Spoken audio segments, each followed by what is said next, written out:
Hello students, तो चलिए second order linear differential equation की ओर बढ़ते हैं। तो उसमें देखेंगे bye variation of parameter method. तो ये मेथड देखेंगे second order linear differential equation में आज। तो चलिए सबसे पहले ये मेथड को देखने से पहले इसके वर्किंग रूल को समझ लेते हैं क्या है। तो आइए स्टूडेंट्स वर्किंग रूल की ओर बढ़ेंगे। सो वर्किंग रूल, तो इसके वर्किंग रूल क्या है सबसे पहले जान लेते हैं। तो सबसे पहला पॉइंट क्या आएगा यहाँ पे। तो यहाँ पे जो इसका जो डिफरेंशियल इक्वेशन वो लिखना पड़ेगा अपने को स्टैंडर्ड फॉर्म में इसका। तो सबसे पहले पॉइंट क्या आएंगे, right the given differential equation into standard form. ठीक है, अगर कभी स्टैंडर्ड फॉर्म में दिया नहीं है तो लिखना पड़ेगा, नहीं तो अदरवाइज जो स्टैंडर्ड फॉर्म में दिया है तो कोई बात नहीं। D square Y upon D X square plus P D Y upon D X, ठीक है, plus Q Y is equal to R. ठीक है, तो इस तरह से स्टैंडर्ड फॉर्म में लिखना होगा। अगर दिया है तो कोई बात नहीं, डायरेक्ट सॉल्व करेंगे। ठीक है, अगर दिया नहीं तो अपने को कन्वर्ट करना पड़ेगा। ठीक है, सेकंड पॉइंट क्या आ जाएगा इधर। So consider the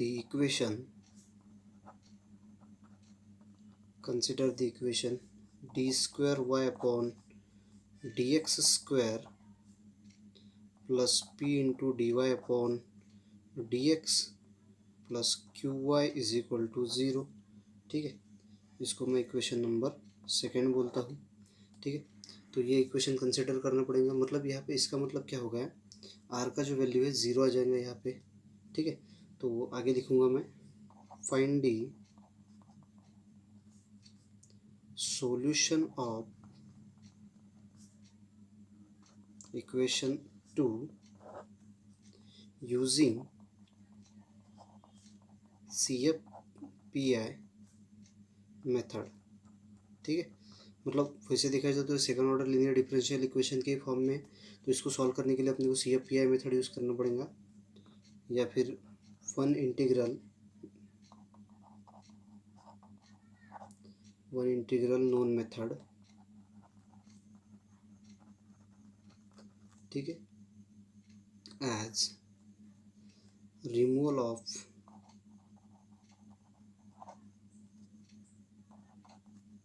first derivative method. ठीक है, नहीं तो फिर अपने जो फर्स्ट डेरिवेटिव मेथड है वो भी इस्तेमाल करेंगे ETC। तो बहुत सारे मेथड है यहाँ पे। तो यहाँ पे चलिए, तो इसका जो सॉल्यूशन इक्वेशन टू का सॉल्यूशन भी कंसिडर करेंगे। तो सॉल्यूशन क्या आएगा, suppose the solution of equation second is. तो इसका इक्वेशन क्या आएगा इसका।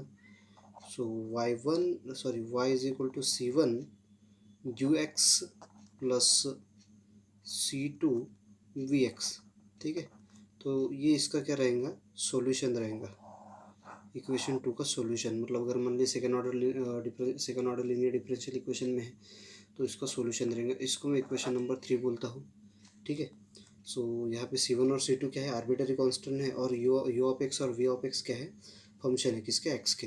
तो यहाँ पे बोलेंगे where C1 and C2 are arbitrary constant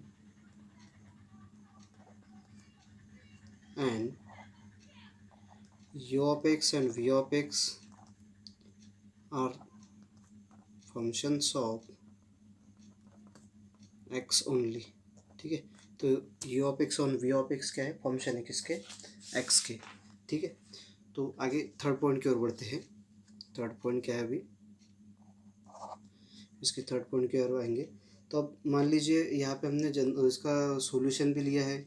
ठीक है, अब और मतलब जो second order linear differential equation है उसमें मतलब उसके स्टैंडर्ड फॉर्म में देखा था। फिर उसको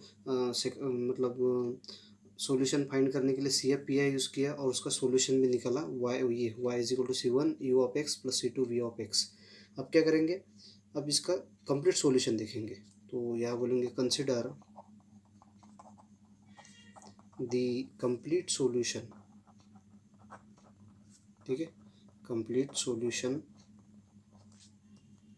ऑफ इक्वेशन 1 एच। तो इसका इक्वेशन 1 का कंप्लीट सॉल्यूशन क्या रहेगा, y is equal to A of X into U of X plus B of X into V of X. ठीक है, ये रहेगा इसका कंप्लीट सॉल्यूशन इक्वेशन 1 का। इसको मैं इक्वेशन नंबर 4 बोल देता हूँ यहाँ पे।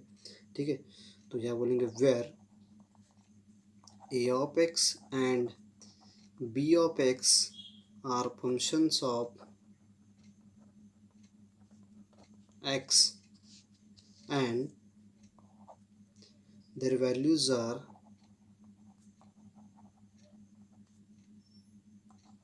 given by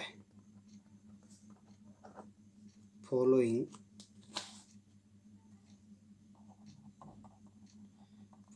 integral. तो इसके वैल्यू भी दिए गए हैं इंटीग्रल में। तो क्या है यहाँ पे A of X is equal to क्या आएगा इसका वैल्यू, माइनस इंटीग्रेशन ऑफ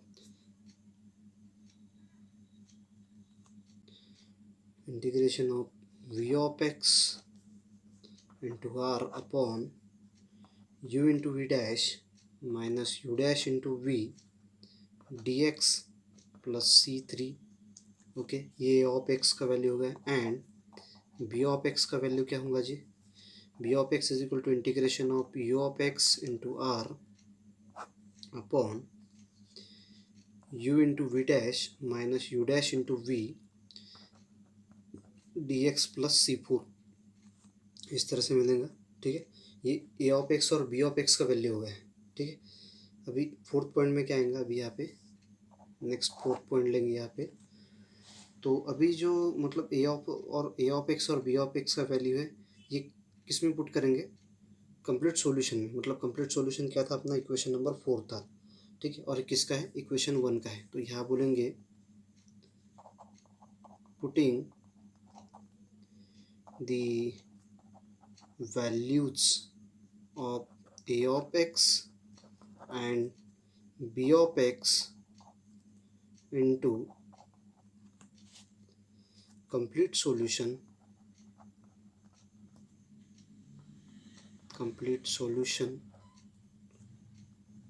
इसका 4th ऑफ इक्वेशन 1। ठीक है, तो जो मतलब ए ऑफ एक्स और बी ऑफ एक्स का वैल्यू है ये पुटअप करेंगे किस में, इक्वेशन 4 में, जैसे इसके लिए। ठीक है, तो अब यहाँ पे आगे बढ़ेंगे अभी। तो यहाँ पे जैसे इस तरह से ये कंप्लीट इसके मतलब वर्किंग रूल हो गए हैं। तो इसी वर्किंग रूल का इस्तेमाल करके अपने को मतलब एग्जांपल सॉल्व करने। हाँ, वर्किंग रूल में आपको सिर्फ पॉइंट याद रखने, जैसे इसमें स्टैंडर्ड फॉर्म लिखना है। स्टैंडर्ड फॉर्म लिखने के बाद मतलब उसको इक्वेशन कंसिडर करना, second order linear differential equation. उसके बाद CFPI मेथड यूज़ करने पड़ेंगे, और CFPI मेथड में इसमें से कोई भी एक मेथड इस्तेमाल होगा। ठीक है, तो उसका जो सॉल्यूशन रहेगा तो ये इस तरह से रहेगा, y is equal to C1 U of X plus C2 V of X. और C1 C2 क्या है, आर्बिट्री कांस्टेंट है, और U of X and V of X क्या है, फंक्शन एक्स के। ठीक है, फिर उसके बाद जो कंप्लीट सॉल्यूशन रहेगा इक्वेशन 1 का है वो इस तरह से रहेगा, y is equal to A of X into U of X plus B of X into V of X. और यहाँ पे ए ऑफ एक्स और बी ऑफ एक्स का वैल्यू इस तरह से रहेगा। तो A of X minus integration of V of X into R into upon U into V dash minus U dash into V D X plus C3। And B of X का क्या रहेगा, integration of U of X into R upon U into V dash minus U dash into V D X plus C4। और ये सभी value ये कहा A of X और B of X कहाँ पुट करने पड़ेंगे, कंप्लीट सॉल्यूशन में इक्वेशन 4 के। तो इस तरह से अपने को यहाँ इक्वेशन 1 का सॉल्यूशन मिलेगा। ठीक है स्टूडेंट्स, तो चलिए अब अगले वीडियो में हम एग्जाम्पल देखेंगे इस पर।